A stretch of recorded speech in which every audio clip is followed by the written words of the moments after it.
Guys, good morning. Good morning mga guys. Dito ako ngayon sa bahay na bago lang namin natapos yung fish trap namin mga guys. Bago lang tapos, 7 piraso guys. At sa mga nag-request guys na paano ko raw ginawa yung fish trap, hindi na namin maipakita kasi natapos na namin lahat. 7 piraso. At ipakita ko lang sa inyo ang finished product na mga guys. Yan ha. Shout out sa nag-request guys. Kita ko lang sa inyo, kayo na lang ang mag-estimate kung paano niyo sa anong diskarte niyo sa paggawa. Yan, pakita ko sa inyo kung anong materyales ang ginagamit ko. Ang una, SDR 11 1/2 mga guys. Ang sa hose mga guys, SDR 11 1/2. Pinarisan natin ng ng PVC, may PVC tayo mga guys, 1/2 din. Saka lubid, saka screen mga guys. Screen. Ang mata mga guys, ang laki di uno mga guys. Di uno mga guys. Ang mata, ang laki ng screen. At saka may lubid pa din mga guys. Lubid na ginamit natin at solvent. Yan na. Ginamit kong solvent mga guys, ito lang oh. Ito lang ginamit ko mga guys, solvent. Itong ginamit natin sa pagkabit ng PVC at saka hose. Ipakita namin sa inyo ha. Ito yung natapos namin mga guys oh. Yan oh. Ito guys.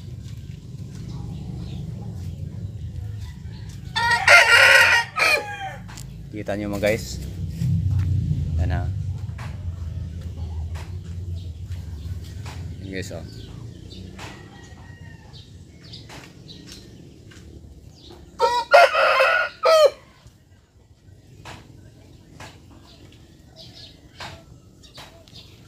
Yan guys.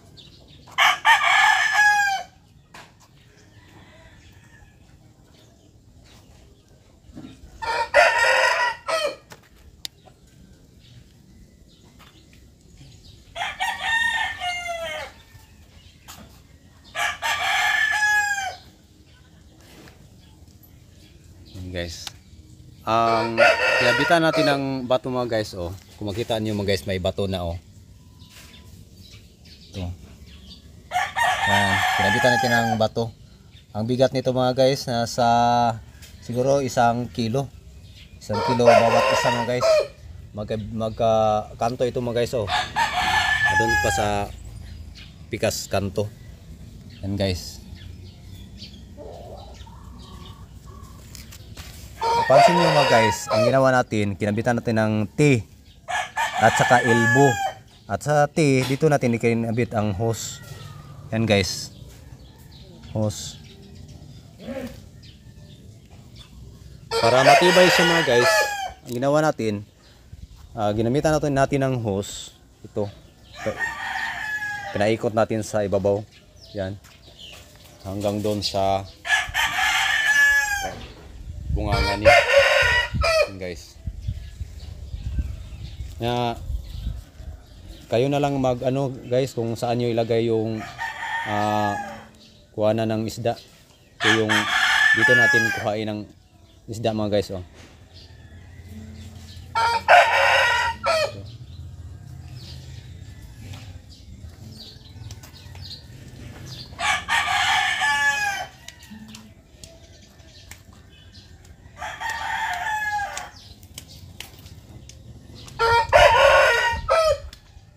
At ito na yung mga guys, dapat ma-fix natin to mga guys.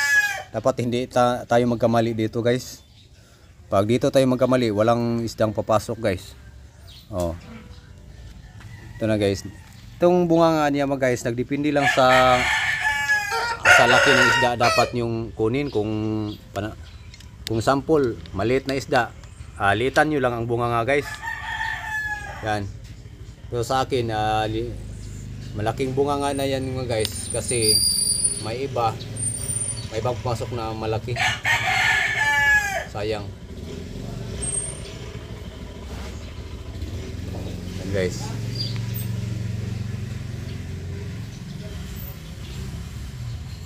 Ito na yung bunganga niya. Tingnan niyo mga guys ha, kung paano kinabit. Yan. Guys, nagdepende lang kayo sa ano ha, sa laki ng fish trap niyo. Ibagay lang niyo mga guys ang bunganga niya kung anong klaseng ang laki ng isda nga kunin niyo. Kung maliit lang, liitan niyo lang ang bunganga guys. Kung gusto niyo ng malaking isdang mahuli, lakihan niyo ng bunganga ang pasukan ng isda. Kayo lang magbahala mga guys kung anong klaseng fish trap ang gawin nyo. Basta ang ginagamit ko materialis mga guys, ito para PVC, hose, elbow, at saka T, may lubid.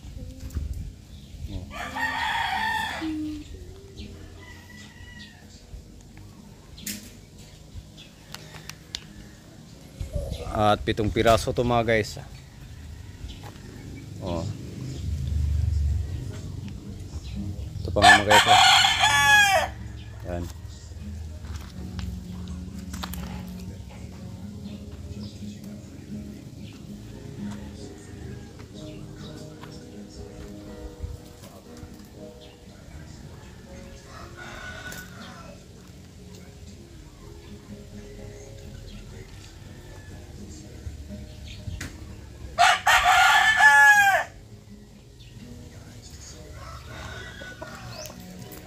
Sayang mga guys, hindi namin napakita yung pag-umpisa namin sa paggawa.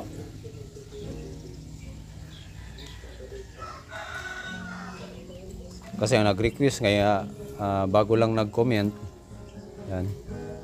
Patapos na namin lahat. At saka may malaki pa kami mga guys oh. Pero hindi ito pang matagalan mga guys.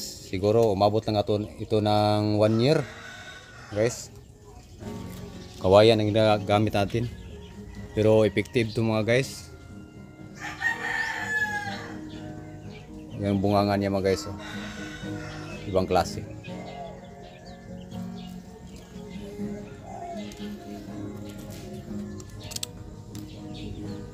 Hindi pa nalagyan ng bato mga guys. Lagyan muna namin ngayon.